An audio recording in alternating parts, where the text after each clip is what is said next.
So you guys have probably heard the expression, how you do one thing is how you do everything. You know, the actions that you're doing today, what you're going to do tomorrow, and what you did yesterday, those things are what is going to set the course for where you're at in life a month from now. You know, if you want to look at where you are today and assess that, you need to think back and look at your thoughts a month ago. If you want to see where you're going to be a month in the future, look at your thoughts today. So if you want to push yourself forward, you have to be implementing the right tasks in your life to push yourself forward, right? That obviously makes sense. So today, I'm going to break down my tips to help you guys implement healthy, positive habits into your life and actually stick to them to take you to where you want to be in your life and business. Let's get into it. Alright, so all of us want to have great habits. We want to do good stuff. We want to be able to read. We want to be able to meditate. We want to go to the gym. We want to diet. We want to get our campaigns running. We want to get sales in our store. We want to do all these things with our time that are ultimately healthy uses of our time that are going to push us forward.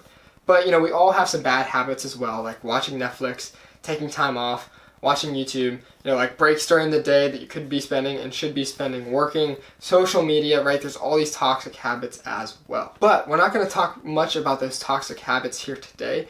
We're going to focus on how to set good habits and not only set them, but find out why that we don't stick to habits and figure out a way to be able to actually set and implement a habit into your life that you want to execute on and then actually execute on it and make it a part of your life. So there's two big reasons why we could set a habit and then ultimately just not do it. For example, there's two reasons why I could say, all right, I'm going to meditate every day. I'm going to meditate 5 times a week. You know, do that for a week and then be done, right? Those two reasons are we just, one, don't remember to actually do it, and 2, we're just plain flat out lazy, right? So you either just don't think about it. You know, I said I wanted to meditate today. I was going to do it. I had the time to do it, but it just slipped my mind. I didn't even think about it, and I didn't do it. Right? That's one side of the spectrum. Just being lazy is, you know, remembering, hey, I need to meditate today. I could do that right now. I could do that a little bit later, but, you know, screw it. I'm just not going to do it today. I'll get to it tomorrow.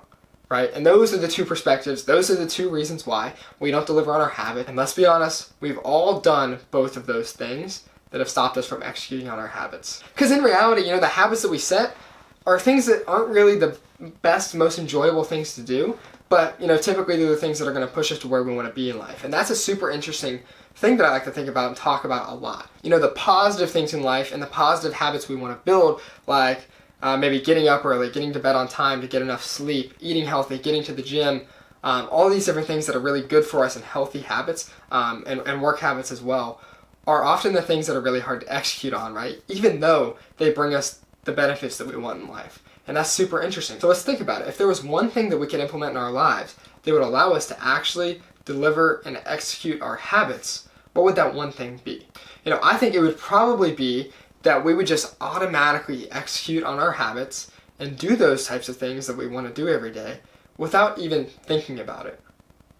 Right? So to just be able to get up early, to go to the gym, to get to bed on time, to read, to meditate, to take a cold shower, whatever the habits you're building might be, the easiest way to do that is to just not have to think about it and you just do it, right? So if you just automatically woke up early and you didn't have to do anything and then you magically appeared in the gym, you would work out, right? It'd be really easy. Of course that's not possible, but there are things that you can do to get you closer to actually doing that, right? So now since we know what the most ideal scenario would be, we can figure out why we don't have that actual ideal scenario in our lives. Okay, and the biggest thing, and the one word to describe that, is simply resistance. We have resistance to actually fulfilling our habits. There's resistance to getting up early because we're tired, to going to bed on time because we want to stay up and do certain things, to getting our work done because we want to watch Netflix and be lazy. Resistance to actually go to the gym because you have to get in your car, you got to drive to the gym, you got to walk in, you got to go through your workout, you got to track things.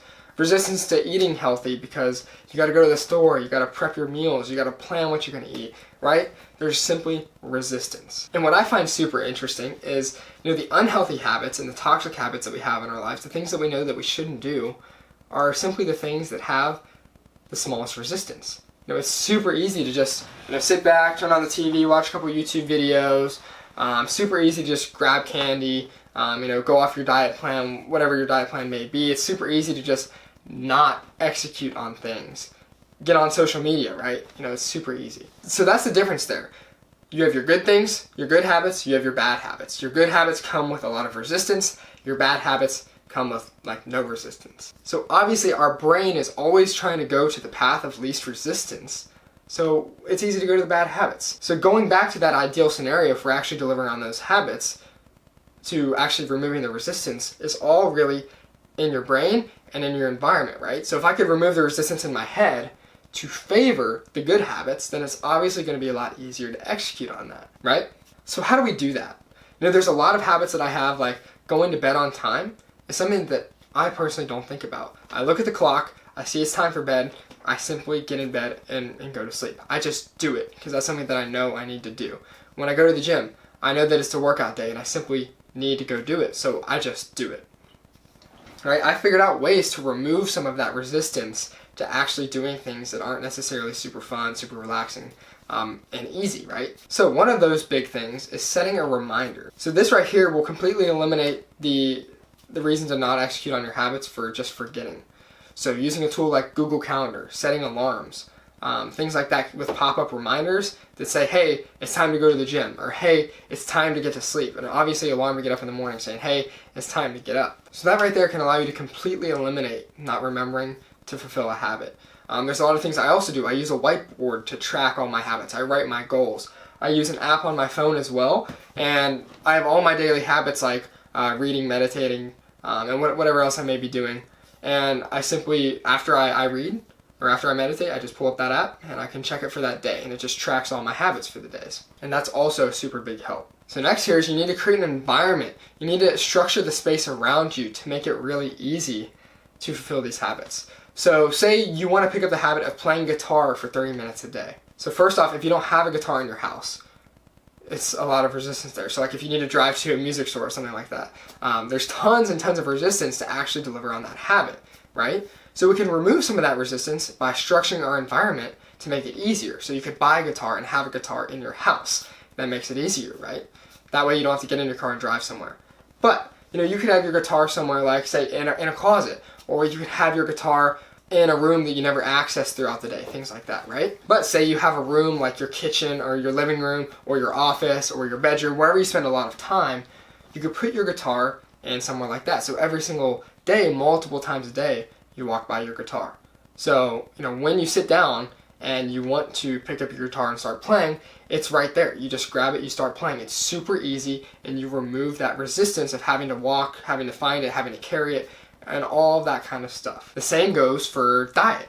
If you want to remove resistance to having to eat healthy, have healthy food in your house and get rid of food that's not healthy in your house. As simple as that. So that way, it's just a lot easier to be able to do that, and you're removing the resistance of having to go eat somewhere, having to go to the store constantly, and everything in that perspective as well. Even things like just executing on your day and fulfilling tasks that you set up throughout the day and making that a habit. So that could be structuring your day the night before, having things set up on your computer so when you wake up in the morning and you open your computer, boom, everything you need is right there. That also removes resistance. So those are all different ways you can start removing resistance to make it easier to actually execute your habits. And ultimately what that means when you remove resistance to do a habit is you simply just make it easier to do a habit. So good habits with a lot of resistance are hard to do. Toxic habits like watching TV, or getting on social media, like I said, those things are easy to do. So if you simply just make the more important habits that originally had more resistance and you remove some of that resistance, they become easier. So then in turn, you can sort of swap the two right there. So you can make eating unhealthy food or getting on social media harder by adding resistance to those things. Bury it in the pantry. Take your social media apps, bury them in folders that you have to swipe through and get. Uninstall them from your phone so you can only access it on a computer. One big thing I did, I found it really easy to just hop on YouTube and watch YouTube videos throughout my day, and I would lose 5 minutes here, 10 minutes there, 20 minutes here even. So what I did is I use a second phone now, and I put this on airplane mode, and I get up in the morning with my second phone, and all I have on there is like a note app, I have Spotify, my alarm, and things like that. So I take that to the gym, I go through my morning routine with that second phone, and I really have contact to no one.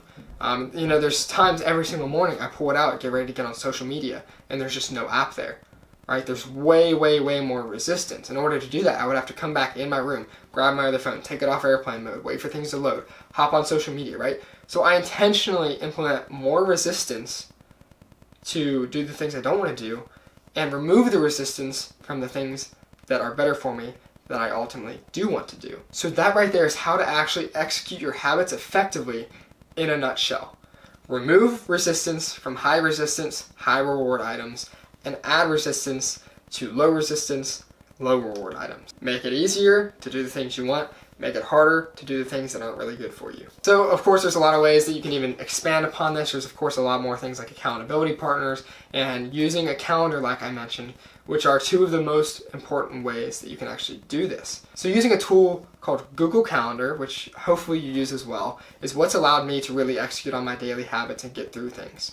So I think it's so important, I think everybody should be using it, that I actually created a completely free 3-part video training on how to effectively use Google Calendar to structure your days, deliver on your goals, increase your productivity, and get more stuff done. Again, completely free 3-part video training on how to do that. So you can access that, check it out by clicking the link in the description below, and that'll really jumpstart you on this process. So start implementing some of these things. Let me know in the comments below if you have any questions, how these things work for you, if you're able to remove resistance from the hard things that you need to execute on in your life. And if you struggle for that, just leave a comment down below. I'd be happy to help you out and answer any questions you have. So with all that being said, I hope that really helps you guys out. I'll definitely have more to say on these kinds of topics here soon, but that's all I have here today. So signing off for now. See ya. You can't touch this. You can't touch this. You can't touch this.